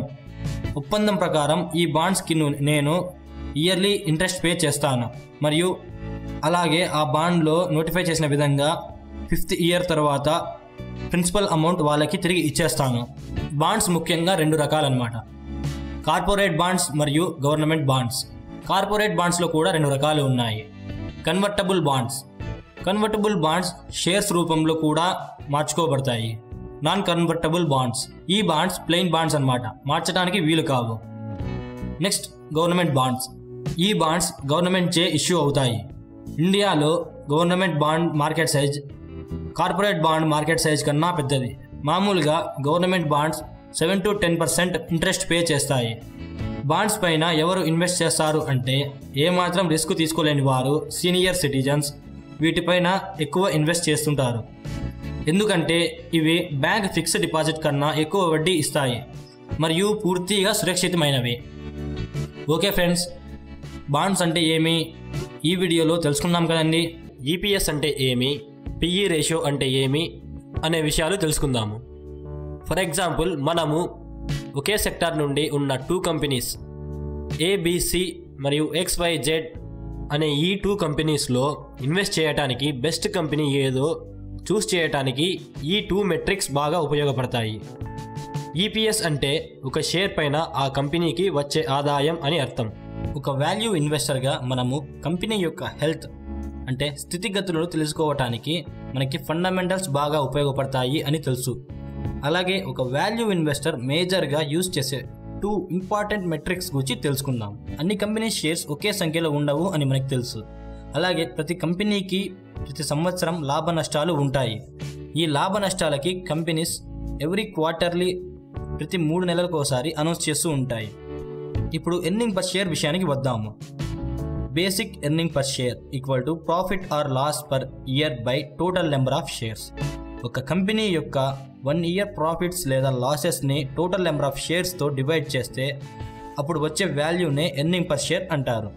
For example, TCS earning per share equal to total number of shares 23,653 crores by total number of shares 197 crores equal to 120.6 rupees.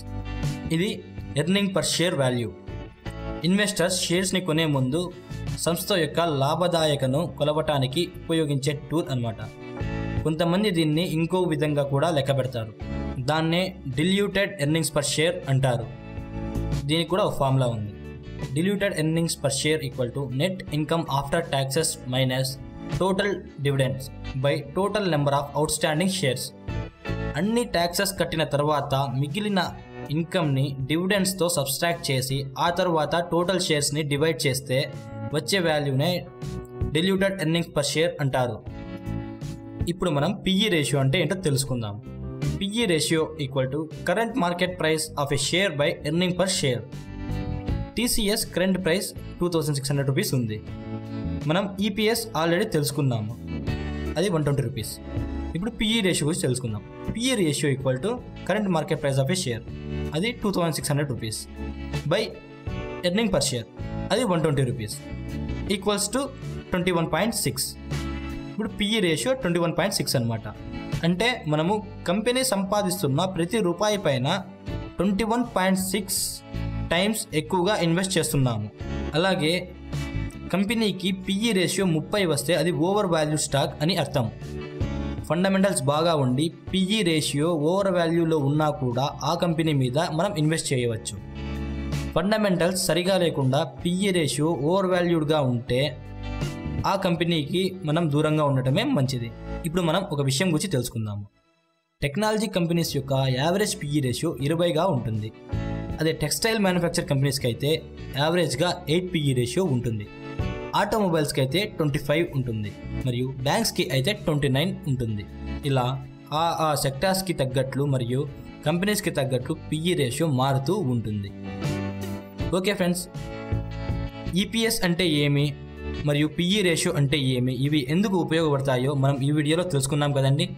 Hi friends, fundamental అనాలిసిస్లో మనకి యాన్యువల్ రిపోర్ట్ బాగా ఉపయోగపడుతుంది అనే విషయం గురించి తెలుసుకున్నాము. ఇప్పుడు యాన్యువల్ రిపోర్ట్ అనగా ఏమి, యాన్యువల్ రిపోర్ట్లో ఏ ఏ అంశాలు ఉంటాయి అనే విషయం గురించి తెలుసుకుందాము.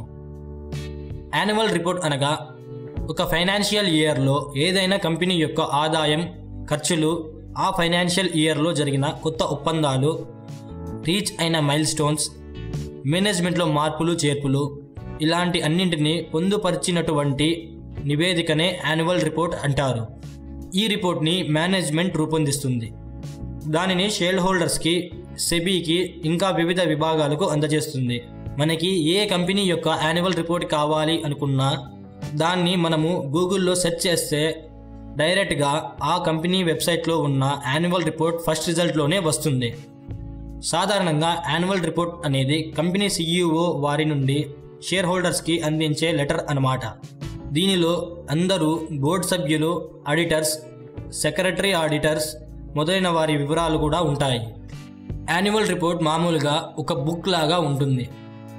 ఇంకా యాన్యువల్ రిపోర్ట్లో బ్యాలెన్స్ షీట్, కంపెనీలో ఎవరెవరికి ఎంత భాగస్వామ్య వాటా ఉంది అనే వివరాలు, ఇంకా కంపెనీ యొక్క షేర్ ప్రైస్ యొక్క పూర్తి హిస్టరీ, కంపెనీ యొక్క ఇన్కమ్ స్టేట్మెంట్, కంపెనీ యొక్క సబ్సిడరీస్, బ్రాండ్స్, సంస్థ సాధించిన అన్ని మైల్ స్టోన్స్ని వివరిస్తూ పిక్చర్స్తో పాటు గ్రాఫ్స్తో నిండి ఉంటుంది.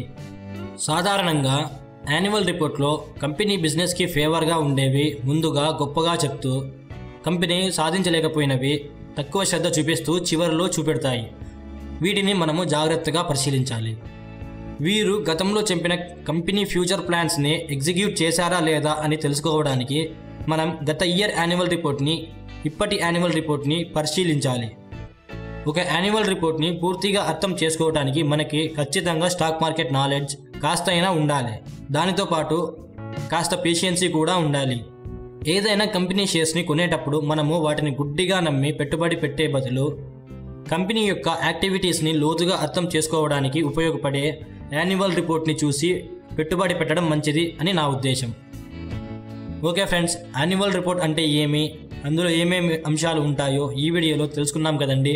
బైబ్యాక్ అంటే ఏమిటి, ఒక కంపెనీ బైబ్యాక్ని ఎందుకు ప్రకటిస్తుంది అనే విషయం గురించి తెలుసుకుందాము. స్టాక్ బైబ్యాక్ అంటే ఒక కంపెనీ ఐపీఓ ఇష్యూ చేసి తాను అమ్మవలసిన షేర్స్ని ప్రైమరీ మార్కెట్ ద్వారా అమ్ముతుంది. ఈ ఐపీఓ గురించి మనము తర్వాత నెక్స్ట్ వీడియోలో ఖచ్చితంగా తెలుసుకుందాము.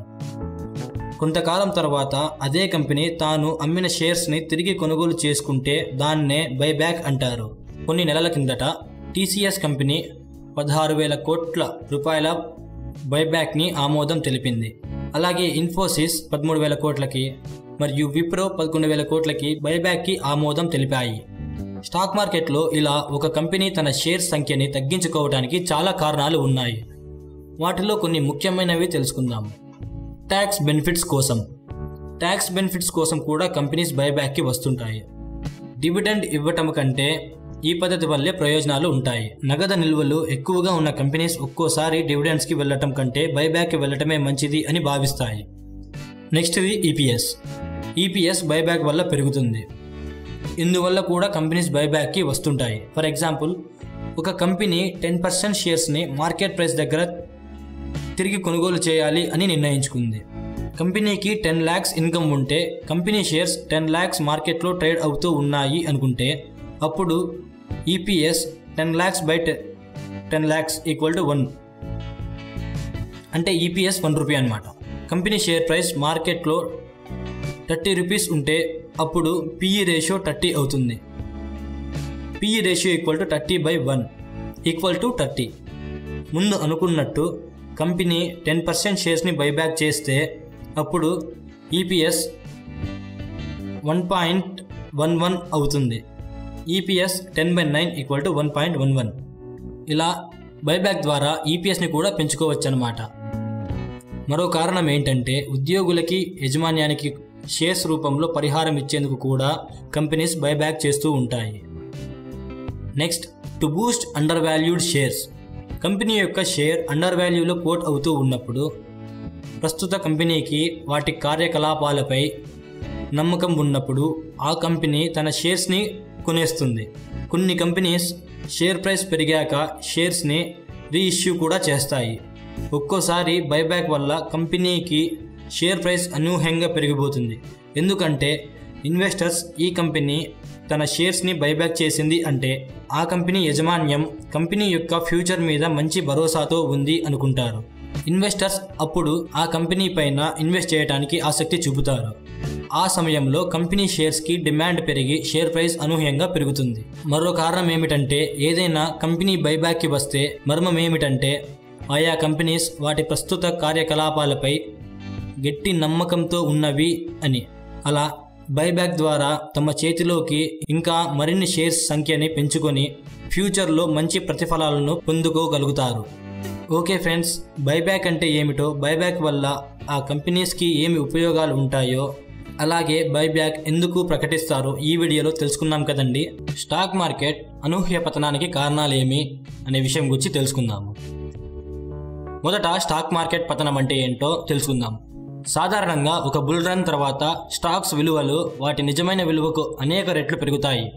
ఈ దశలో అకస్మాత్తుగా కానీ లేక క్రమక్రమంగా కానీ సూచీలు నిఫ్టీ సెన్సెక్స్లు పడిపోవడం జరుగుతుంది. ఇలా జరగటమే స్టాక్ మార్కెట్ పతనం అంటారు. ఇప్పుడు స్టాక్ మార్కెట్ పతనానికి ముఖ్యమైన కారణాలు తెలుసుకుందాము. బుల్ రన్లో స్టాక్ ధరలను ఎన్నో రెట్లకు మించి ఇన్వెస్టర్స్ ఖరీదు చేస్తారు. అంటే వాటి అసలైన విలువకు ఎన్నో రెట్లకు మించి కొనడం వల్ల స్టాక్ల పిఈ రేషియో అత్యధిక మోతాలకు చేరుతుంది. అత్యధిక పిఈ రేషియో వద్ద ఒక్కోసారి మార్కెట్ నెగిటివ్ టాక్ వల్ల కూడా పతనమయ్యే అవకాశం ఉంటుంది. రాజకీయ అస్థిరత్వం. స్థిరమైన గవర్నమెంట్ స్టాక్ మార్కెట్లో బుల్ రన్కి మంచి ఊపు ఇస్తుంది.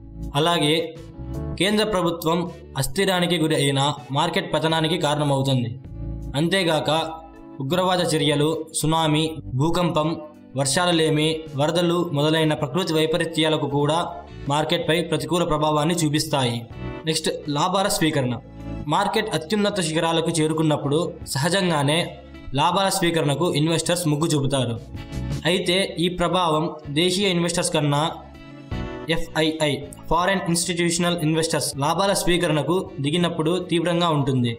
అంతేగాక ఒక్కోసారి సూచీలు నెగిటివ్గా మారగానే మార్కెట్ని కుప్పకూల్చి లాభాలు ఆశించే బేర్లు కూడా రంగంలోకి దిగుతారు. మార్కెట్ తక్కువ స్థాయిలో ఉన్నప్పుడు ఇన్వెస్ట్ చేసిన వారు మంచి లాభాలతో బయటపడగా సూచీలు ఉన్నత స్థాయిలో ఉన్నప్పుడు ప్రవేశించిన వారు నష్టపోవడం జరుగుతుంది. Next, major scams. ప్రభుత్వంలో బయటపడే స్కామ్లు కూడా మార్కెట్ పతనానికి కారణమవుతాయి. మరీ ముఖ్యంగా స్టాక్ మార్కెట్లో సంభవించే స్కామ్ల యొక్క ప్రభావం విపరీతంగా ఉంటుంది.